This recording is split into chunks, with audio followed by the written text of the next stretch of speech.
So I made a post about blindness and the link to diabetes. And I got a question, someone telling me that their eye used to hurt, but when they took sugar, their eyes stopped hurting. So you might wonder what a contradiction, because we always preach against excess consumption of sugar. So, but don't be confused. I'm going to try to explain this, because sugar as a temporary relief is not bad and is not wrong, but making it a lifestyle is, because sugar is not the cure to whatever was happening. It was a temporary relief. You should still find out what was causing that to happen. Let me give you an example. You know, fire extinguisher. Fire extinguisher, when used to extinguish fire, is a temporary. It takes care of the problem right there.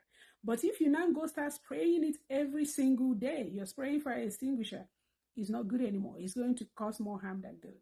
So in an emergency situation, sugar can be the relief that you need. Is allowed. Let me try to explain what diabetes is actually. Diabetes is a case of high blood sugar. Okay, but people with high blood sugar can also experience low blood sugar due to several things. Maybe prolonged fasting, eating habits. So many reasons can also cause people with diabetes, which primarily their problem is high blood sugar. They can experience low blood sugar as well. It could also be because of the too much insulin.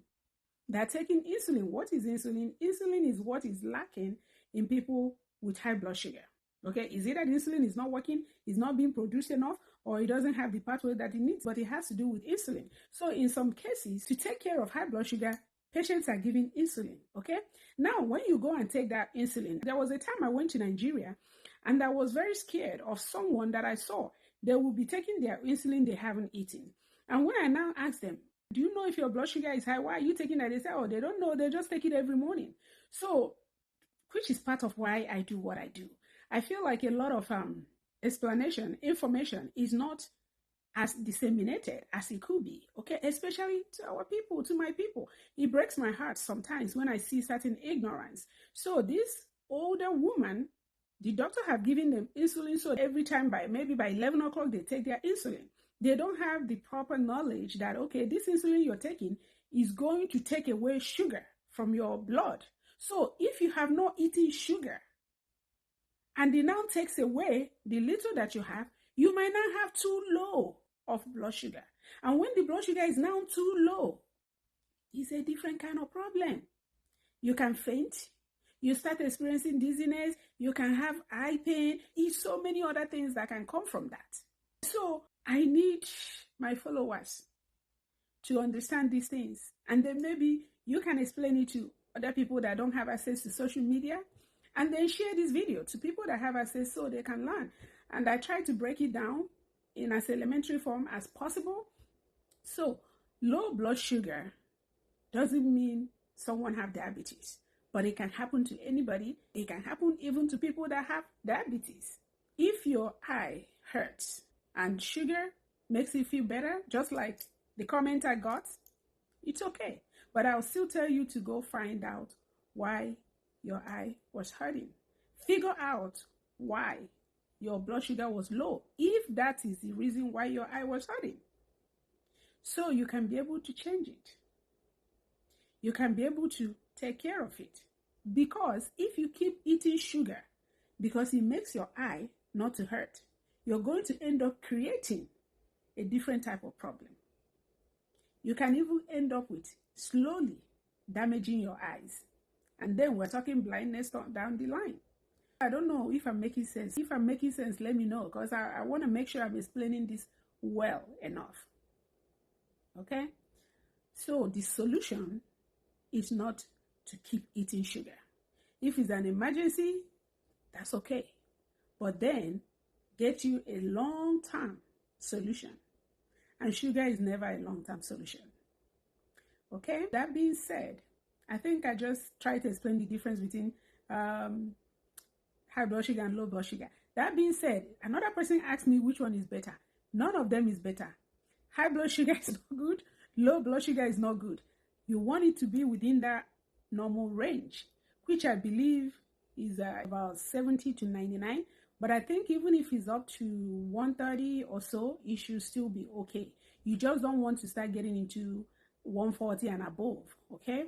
And that is what we want. You want that normal range. You don't want it too low. You don't want it too high. You don't also eat sugar to keep it normal. No. If you eat a balanced meal and you do things the way it should be done, your blood sugar should be okay. And if it's not, again, see your doctor and find out why that is happening. So what are the symptoms of, for those that may be wondering, what are the things that can happen if your blood sugar is too low?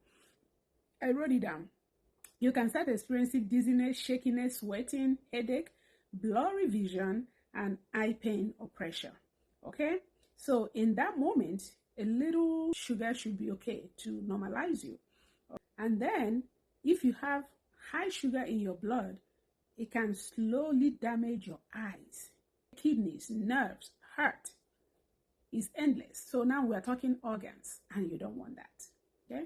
I hope I've been able to answer some of those questions in my comment section. Sometimes when I get these questions in my comment section, I feel like there are other people that may be wondering, but maybe they didn't see the video or don't have opportunity to ask or didn't know how to ask. So I think making a video to clarify it, especially when I get the same question from more than 2-3 people asking the same questions, I usually make a video so everybody will get to learn together.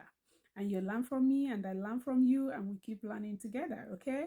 Now, if you haven't liked this video, hit that like button, that little thumbs up somewhere down here.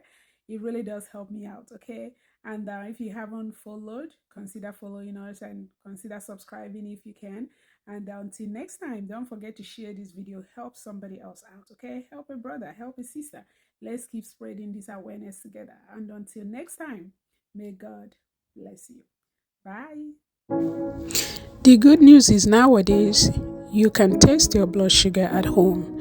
There's little machine that is available now and you can get it, read the instructions carefully and check your own blood sugar at home. So I always advise that you can be the pioneer of your own health.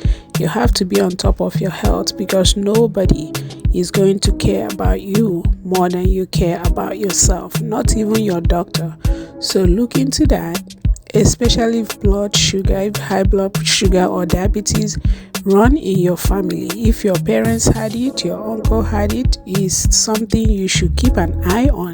So even if you don't have access to a doctor immediately, it will be a good idea to have something that you can use at home to check your own blood sugar. So it will always help you to know before it gets out of hand.